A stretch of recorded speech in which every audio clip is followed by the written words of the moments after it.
KV. பாண்டியனை மிரட்டியது யார்? தமிழனுக்கு இந்த நிலைமையா?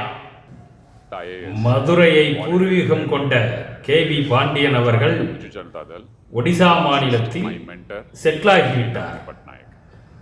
ஆனால் இப்பொழுது அவர் பாரதிய ஜனதா கட்சி கொடுத்த குடைச்சலால் தனது ஐஏஎஸ் பதவியை ராஜினாமா செய்துவிட்டு பிஜு ஜனதா தளம் கட்சியில் சேர்ந்தார்.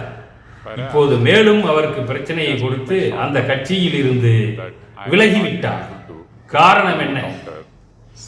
தமிழன் தலை சிறப்பான், சிறப்பான ஆட்சியை கொடுப்பான், அனைத்து திறமையும் இருக்கிறது என்ற ஒரே பயத்தில் இந்த ஆரியர் கூட்டம் இந்த வேலையை செய்யும்.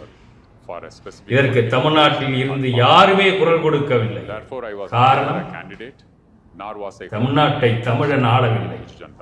இதுதான் என் அன்பான வேண்டுகோள். என்னவென்றால்,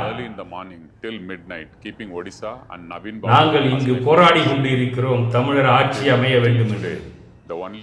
ஐயா வி.கே. பாண்டியன் அவர்களே, வாருங்கள், தமிழ்நாட்டிற்கு அரசியல் செய்வோம், அரசியலில் குதிப்போம். உங்கள் தலைமை ஏற்க நாங்கள் தயாராக இருக்கிறோம்.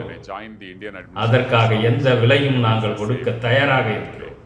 வாருங்கள், தமிழ்நாட்டை மீட்டெடுப்போம். நன்றி, வணக்கம்.